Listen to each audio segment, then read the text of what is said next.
elevated classical form. What do most people think of when they think of classical music today? Beethoven. And what is it? That's the absolute opposite of the very aesthetic that lets them hold their noses in the air. Talk about the transcendent power of music. And what they're associating with so is the absolute abasement of that concept. And what is the closest thing I can think of now that sort of follows that old aesthetic, as you might expect in a tradition, is what? Fiddle tunes. Those songs that have a displaced personality. As I roved out one morning, it's dissociated from the individual. It's every man who's singing. And of course this is the same kind of realization that got so hokey back in the 50s and 60s, and Lomax and a lot of the professional, present company accepted, ethnomusicologists that I don't think got a really good grip on the stuff. So that somebody like Aaron Copland, a wonderful composer, and I think a guy with a really independent spirit, considering what he did at the time when, if you wrote music that had any whistlable melodies, you were considered to be a boor. He went ahead and did it anyway. Was a serious musician, but he wasn't like, I don't know enough about Bartok. I need to study some more about Bartok. But I always got the feeling that he thought, oh, I'm going to write the great folk ballad opera, and found a couple of folk ballad songs and then wrote them. Right. But there's the richness of music when you go into West Virginia and you hear these really just incredible sounds that come out of it, that none of it, of course, made it into Aaron Copland, but a lot of it seems to have made it into Bartok. He seemed to be more seriously focused on the music rather than the, I don't know, I can't be that kind of, be critical. I'm utterly incompetent to make those kind of judgments, but when somebody gets me talking, sometimes I don't stop. But those are just the impressions that I have on the stuff as being a poorly educated rube who has a record player and a charge card. I'm curious how that's the latter is the most important thing, and I don't do a radio show, so I got to buy them all. No, I have to buy pretty much all of them. Most of the stuff that gets sent to me is not that interesting, and a lot of it is I don't go out and court it that much. I should go out and schmooze like crazy, but the stuff that I like to get, I generally find by going to used record stores and contacting people. How many people that you've met in the scene and come up with over 20 years think that hard about what they're playing and why they've got the aesthetics they do? How much do you share this with folks who are playing in jams with you and what have you? Not at all, really. Okay. Sometimes they'll run into people who I suspect know more about it than I do, that they never verbalize, at least to anybody else. And when I run into one of those folks, generally, I want to approach the subject because, as you can see, it's a rather difficult thing to get across. Yeah. And sometimes trying to get it across is pointless. But even an encyclopedic knowledge of tunes and cultures, which some people do have, does not necessarily carry over into a self-consciousness of what am I seeking? Why am I doing this now? Lots of folks know every goddamn old-time fiddle tune. That's been put to record. Just knowing stuff doesn't mean anything. I mean, Lennon knew a lot. Yeah. He was dead fucking wrong. Yeah. Well, and it's cool to know the tunes. Not John, but... I understand. I don't know that John knew a lot. He went fancy to do. Yeah. But yeah, I mean, just and you'll find people with an enormous ability. Good friend of mine who is an astounding mathematician, incredible mathematician, quite a musician, just passed away, drank and smoked himself to death pretty much. I mean, he was smart as hell, but everybody has different thing. There are some people that like I said, you'll meet and play, and their musical sense, is so much better than anything I could begin to comprehend. Their ability to hear things in music is more than I could comprehend. And my trying to have a conversation with those people, sometimes they look at me and they know it too. And they say, it's pointless to talk to you. But they might play a tune and I might learn something from Sure. them. You know? Sure. And everybody has the things that they find interesting. You know, I don't understand crossword puzzles. You couldn't get me to sit down and do a damn crossword puzzle for any amount of money. There are people who do them all day long. Yeah. I like to think about and talk about these things. And the person who does crossword puzzles and I may love one another dearly. She's never going to get me to do a crossword puzzle. Yeah. And well, the thing we may share is music. Yes. And but there's so many different ways of viewing it. And I like to think about this stuff, but I never feel confident enough to arrive at any decisions. I think Don't assume there are decisions to arrive at. Yeah. Well, you know, in order to I've had to teach myself that though, and a lot of times, don't assume there's answers. yeah.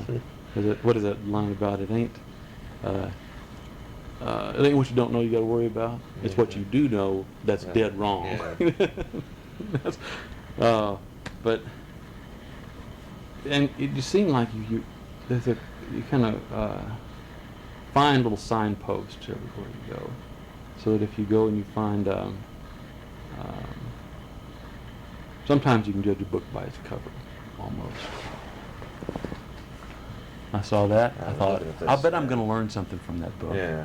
So I looked at it and said, I bet I'm going to learn something I was from looking that at book. this. Now, what is this book about Tom Dunbar and Bob Wills to Ray Benson? This does not look like a published. He published it He himself. published it himself. Okay. He first-hand stuff. He knew a lot of these people. Right. He wasn't a scholar interested in a promotion. He wasn't a writer interested in a new car. Right. He was a guy who just liked that stuff a Sure. lot and was intense and thought about it. Probably never talked to anybody about it. I don't know. And I Yeah. think he's gone now. But you know, it's like, so you know, there might be something in there. A guy could be completely off the wall, but you really look at it. Oh, I look at books like that. Books at what I hope to do. I look at all these things as pieces of the conversation. Mm-hmm. You put it out there, and then somebody says, "This piece of shit book. I got to write a better book," and that's it. Then the book has served a purpose. Mm-hmm. The guy may pick this up and say, "He doesn't understand Western swing. I'm going to write a different book," and then you have Now two he'll books. have it. That's what it's Yeah, all about. That's what I. Yeah. Mhm. Yeah. But it's just it's just and, like you say, you can't really but when you see something like that, you think, now that's a labor of love. Oh, yeah. So the guy's either a nut or a genius, or somebody really hard work. You know, no telling what you're gonna get. Yeah, you know? yeah. But it's somebody who did it just because they were driven to. Right. And I always find that kind of a fascinating thing. As a resource, it may be. I'm sure that there's no index. Right. Sure. Well, But it's not that long though. You can no. find anything you want. Get You right through it. Page through it. You know. That's. Did you get involved much in the organizations, the AFTM, Central Mhm. Texas Bluegrass Association? All that Sure stuff? did, and I would like to do it again. When we first got started, you know, of course You many. found the AFTM when you got here pretty quickly. Mhm. You said real, you real used to quickly. play I mean, it was just Sunday first 2 or 3 afternoons, days I that was was in it? town. I Yeah. ran into John, and you know, there's just good friends, and it was a lot of fun. And so you want to try to, and you realize that nobody's going to do this stuff for you because it's not going to be any papers. And if you go to the record store asking them, at least you know from as a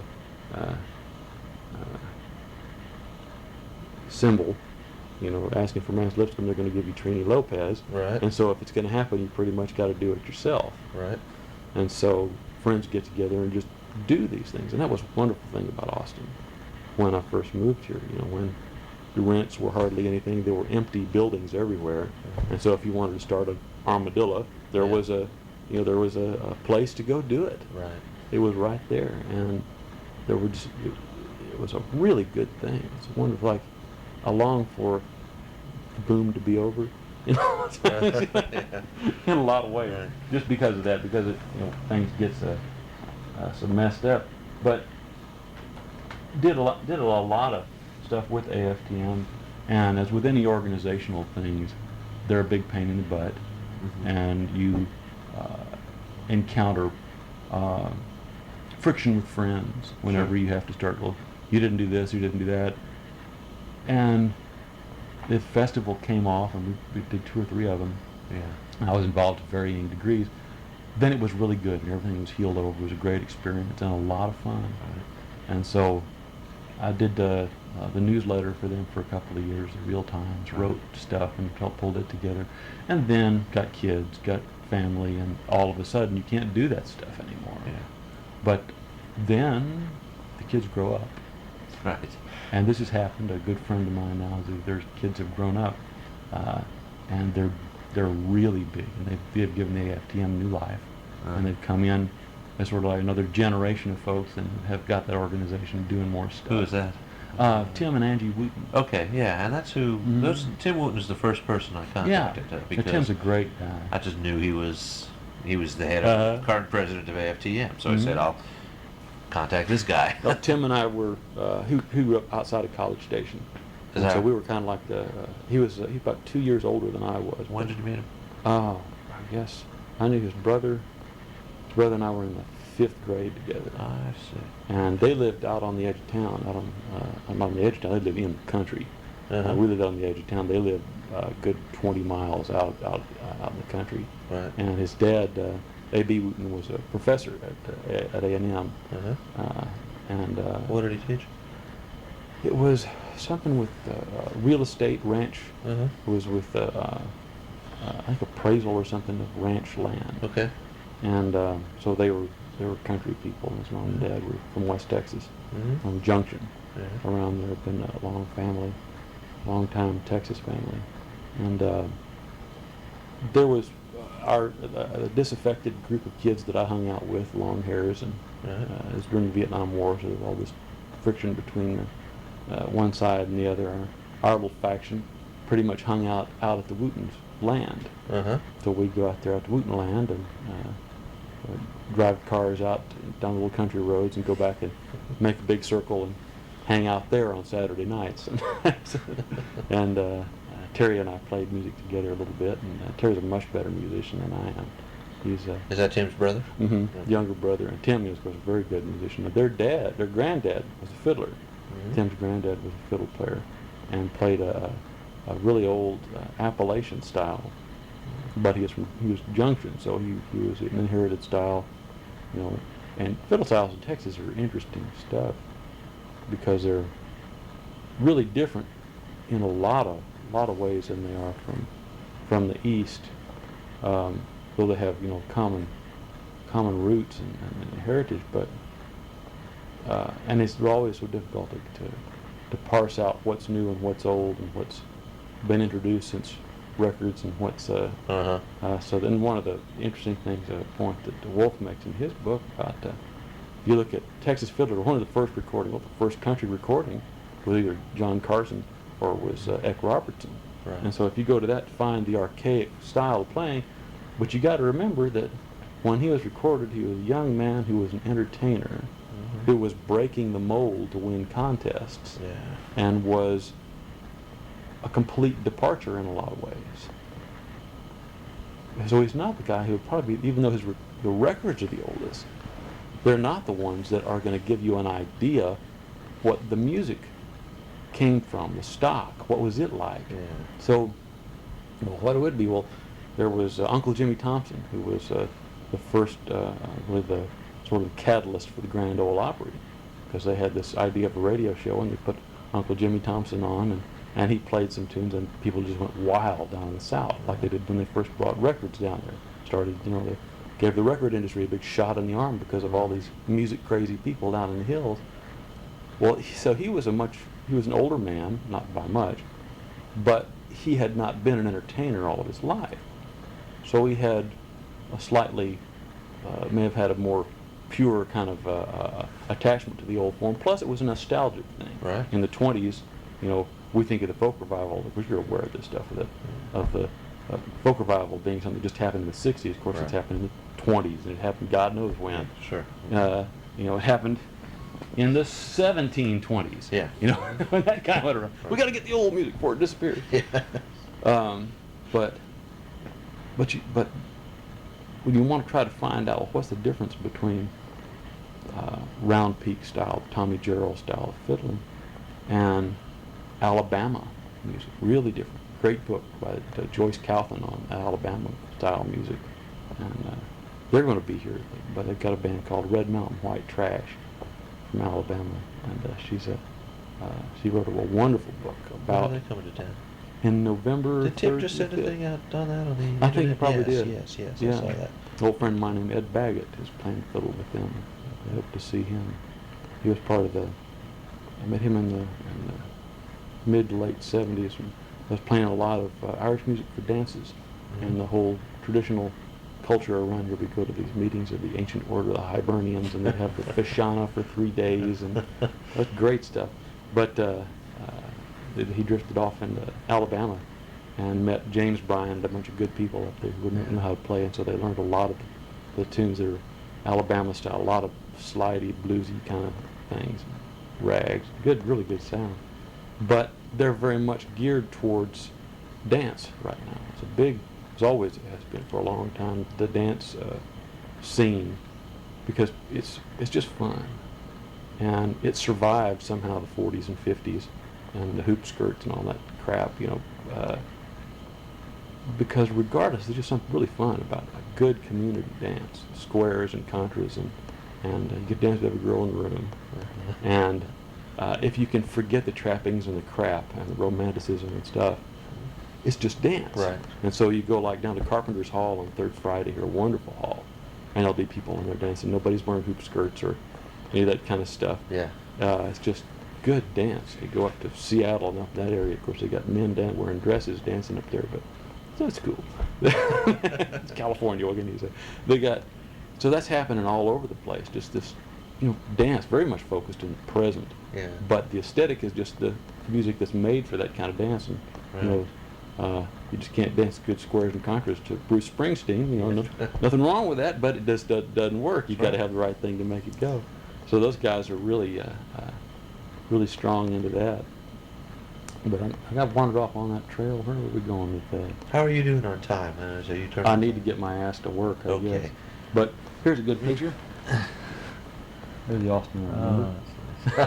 Yeah, really. That's an old. I'm looking at an old. Yeah, that's a. Yeah. It's down on Barton Springs. Oh, I know exactly where it is. Boy, that's a different intersection than the one I drive by every day. I live down near there. It's Oh, a yeah? very different intersection. Oh Yeah. man! Well, you can see the traffic. That was about right, That's that would be the early '70s, right? Mid '70s. Mhm. Yeah, I remember I'd live in Clarksville and would ride my bike over to the campus. I up haven't seen Lamar. a picture of that actually, except until now. That's a That- good little that- snapshot. Well, I mean, as I say, I drive by there all the time. Mhm. So it's. Oh man! Um, I'd like to. I'd trade it all. Right. People talk about, well, things can't change, can't go back to that. You give me one chance. They give me the button to press, man. I press that son of a bitch so fast. I'd take the recession and all. Well, look, Dan, here's my attitudes. You got to get back to work. I don't want to feel uncomfortable taking your time. I like talking to you. I feel we just scratched the surface of the stuff you can tell me about this. Are you interested in doing more at some? Well, I'd be glad to. Okay. And then if we go from there, I mean, it's just. Oh, we haven't bullshit, even talked. We haven't even talked past 1970s. Well, we have a little bit about, but like just now. But I mean, just the people things, the way things have worked, the way festivals have worked out. I'd love to hear. And I don't mind digressions. After the 70s, you had kind of a dry period because of Well, that's all that stuff. But I mean, I'd like to, go into that stuff too. sure.